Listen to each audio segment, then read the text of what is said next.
Ok, alors maintenant que vous avez vu comment gérer les contacts, comment créer des tunnels de vente, on va voir les emails puisque évidemment, envoyer des emails, c'est un excellent moyen de monétiser votre business, de gagner de l'argent, de faire des ventes.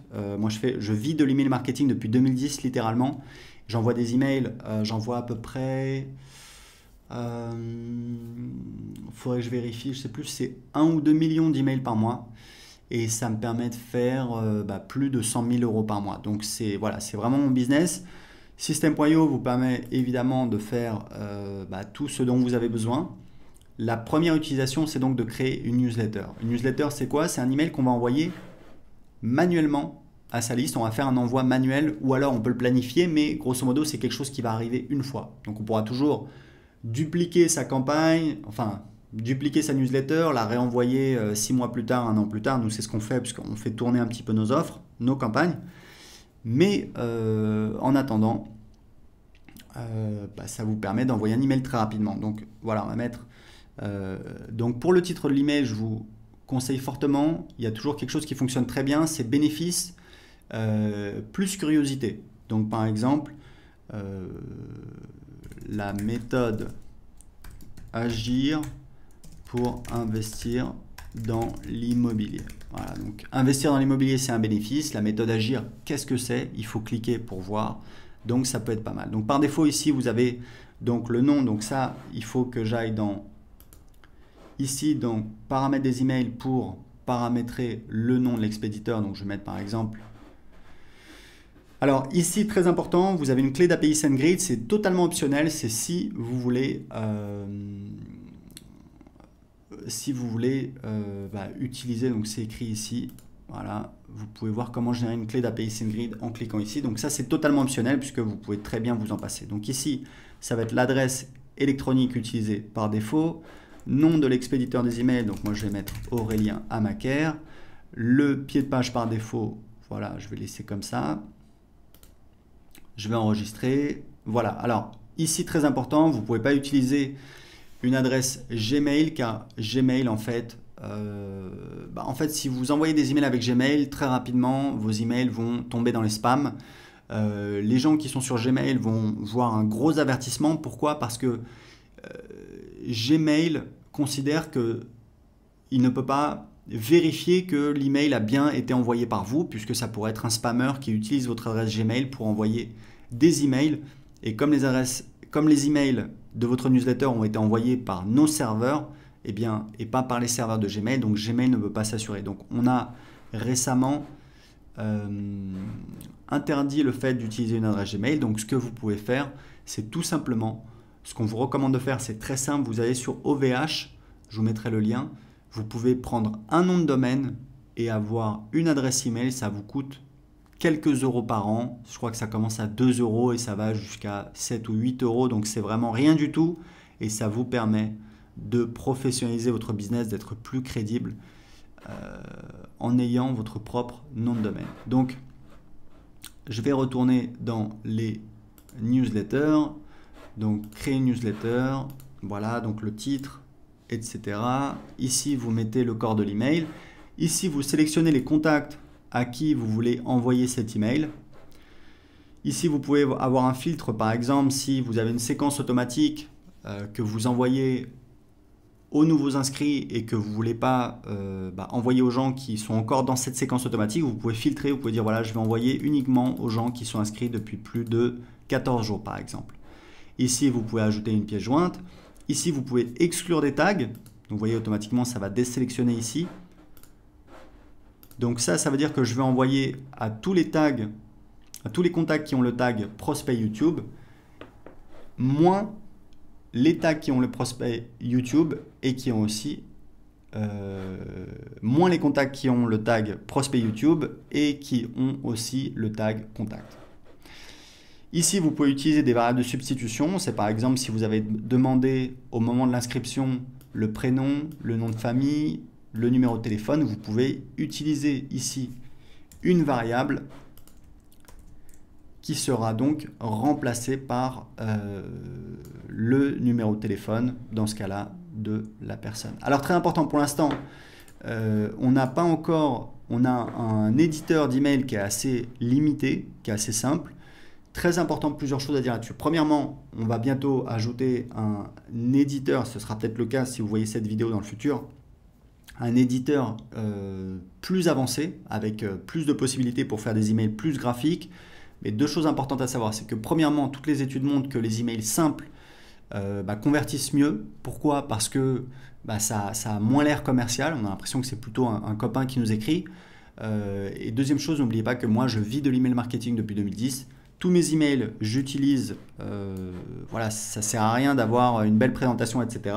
Je sais qu'il y a des gens qui y tiennent, c'est pour ça qu'on va le faire, mais juste pour vous dire que vous pouvez très bien commencer à vendre et vendre avec uniquement un éditeur très simple comme celui-là.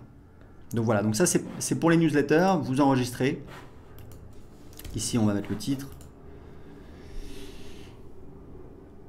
Et ensuite on va pouvoir passer à l'étape suivante et on va pouvoir soit envoyer l'email tout de suite, soit planifier un moment, une heure dans le futur à laquelle on va vouloir faire partir l'email. Typiquement, moi je vous conseille, en tout cas je peux vous dire que ça dépend de votre cible. Si votre cible sont des professionnels, c'est une cible que je connais moins. Ma cible, ce sont pour les 2/3 des particuliers et pour 1/3 des toutes petites entreprises.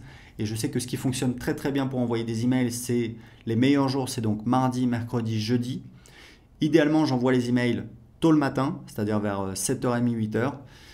Les emails et le dimanche soir, c'est très très bien aussi. Les moments les moins bons pour envoyer des emails, c'est donc le lundi. Le lundi matin, les gens retournent au boulot, ils sont motivés, ils ont des réunions, ils ont des tâches qui les attendent, donc ils sont moins disponibles. Le samedi, alors le vendredi soir évidemment tout le monde sort. Le samedi, les gens ils font les courses, ils sortent, ils voient des amis, etc. Donc ils sont moins devant leur ordinateur. Le dimanche matin, je pense que c'est pas mal. Et le dimanche soir, c'est vraiment très très bien pour envoyer des emails. Donc voilà, donc moi c'est surtout mardi, mercredi, jeudi et dimanche. Ok? Donc ça c'est des petits conseils pour envoyer des emails, des petits conseils très simples. Ici vous avez donc les campagnes. Et pour créer une campagne, vous allez voir, ça va être par exemple... voilà, si vous voulez que quelqu'un qui s'inscrive à votre blog reçoive automatiquement des conseils, vous avez promis voilà 7 conseils pour ta. Alors ici la description c'est pas très important, on l'utilise plus, vous pouvez mettre ce que vous voulez. Donc on a la confirmation, la campagne a été créée avec succès, donc on va cliquer sur, donc là on a la campagne, on va cliquer et là on voit les emails de la campagne. Donc on va créer la première étape, donc pareil ça va être un email. Ici, on va dire quel est le délai entre cet email et le précédent. Placé après cet email, donc on va laisser comme ça. Et c'est ça qui nous permet tout simplement de réordonner les emails. Alors, je ne peux pas enregistrer parce que j'utilise une adresse Gmail. Il faudrait que j'utilise une adresse avec un nom de domaine. J'en ai, mais pas sous la main. En tout cas, ici, vous allez voir vos emails que vous allez pouvoir créer. Et ici, vous avez donc une remarque, c'est assez intéressant. C'est-à-dire que moi, quand je crée des séquences, et j'ai des séquences dans tous mes business. Je mets toujours en place des séquences qui vendent en automatique. C'est des séquences qui durent en général 1 semaine à 2 semaines, parfois un petit peu plus. Mais en général, voilà, c'est 1 semaine à 2 semaines. Je vais envoyer des emails. Au début, ça va être plutôt des emails assez soft. On va envoyer du contenu, on va répondre à des objections, on va répondre à des questions fréquemment posées, on va envoyer des témoignages, on va peut-être ajouter des bonus. Et puis, au fur et à mesure qu'on approche de la date limite, je vais commencer à mettre un petit peu plus la pression en disant voilà, on arrive bientôt à la fin de la date limite pour profiter du bonus, inscrivez-vous maintenant, etc., etc. Donc, ce que je vous conseille, puisque c'est pareil, ça fait des années que je fais ça, si vous voulez mettre en place une séquence de vente d'emails en automatique, faites simple. Prenez-vous 2 heures, faites 3 emails, hop, vous avez 3 emails qui tournent, plus besoin de vous en préoccuper.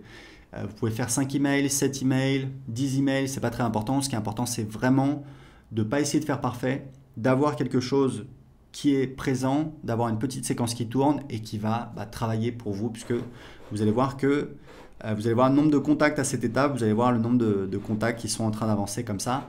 Vous allez voir les statistiques et puis ici, vous avez un champ remarque qui est assez utile où en fait, moi, je note quel est le but de cet email. Donc ça va être témoignage, annonce bonus, répondre aux objections, etc., etc., etc. Donc ici, vous allez ajouter les emails de vos campagnes. Donc vous voyez, c'est très simple.